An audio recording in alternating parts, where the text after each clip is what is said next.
wherever I sat, on the deck of a ship, or at a street cafe in Paris or Bangkok, I would be sitting under the same glass bell jar, stewing in my own sour air.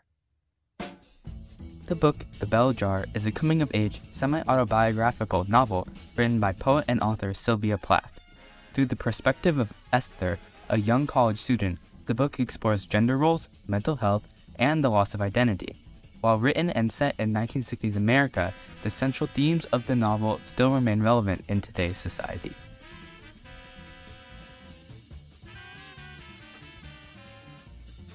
The only constant in life is the overwhelming pressure to do something, and today's youth is no less exempt from that. It appears that now, more than ever, nobody knows what they want to do. When surveyed, 20 to 50% of undergrad students go undecided, with 75% of all students eventually changing their major. Esther's struggle throughout the novel is widely composed of these issues with her future. She maps out her career through the image of a fig tree, heavy with possible futures to pursue. I saw myself sitting in the crotch of this fig tree, starving to death, just because I couldn't make up my mind which of the figs I would choose. I wanted each and every one of them, but choosing one meant losing all the rest. This choice is an issue among most young adults and teenagers today. Like many others, Esther continually struggles with choosing her career, unwilling to conform to any one identity.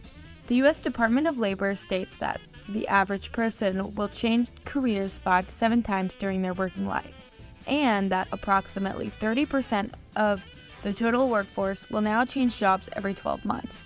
Esther's decisions come at a pivotal time in her academic life and her inner struggle.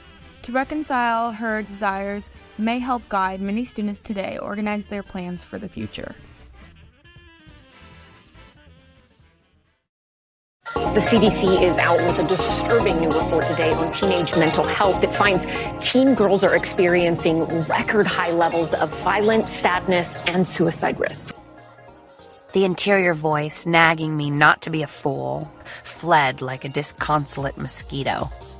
The thought that I might kill myself formed in my mind coolly as a tree or a flower. Today, concerns about the mental health of high schoolers continue to grow. The struggles with suicide and depression explored throughout the book have never been so prevalent, with teen suicide attempts at an all-time high. Plath wrote, Everything people did seemed so silly because they only died in the end.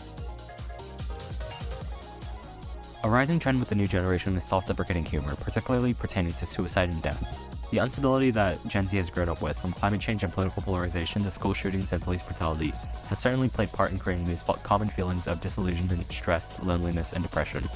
Although Plath's main character, Esther, faces much different conflicts local to the 1960s, the portrayal of her mental illness journey is one that many still resonate deeply with today. One example is when Esther thinks, I was supposed to be having the time of my life, as she's coming out of her depression. This highlights the search for fulfillment among youth today. With a turbulent sense for the future, many teens worry that they are letting their childhood slip without enjoying it. Plath also comments on the importance of well-needed care for mental health. Esther wonders if she should just give it up and turn herself over to the doctors, but hesitates when she remembers Dr. Gordon and his private shoving machines. Through the inhumane treatment of Esther's conditions, Plath emphasizes the need of well-equipped and sympathetic healthcare professionals. With an increase in mental health issues in today's upcoming generation, Plath's focus on well-intentioned, competent doctors has become a necessity as more and more people rely on professionals for help. What a man wants is a mate, and what a woman wants is infinite security. What a man is an arrow into the future, and what a woman is the place the arrow shoots off from.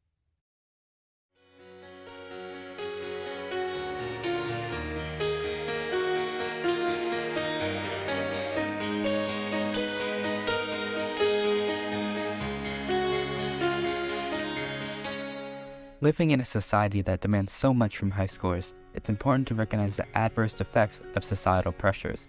Esther comments that she was supposed to be having the time of her life, the envy of thousands of other college girls just like her all over America.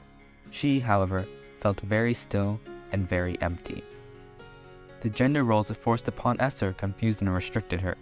Even though America today has mostly strayed away from traditional gender roles, there are still societal pressures that heavily influence high schoolers, causing stress and confusion.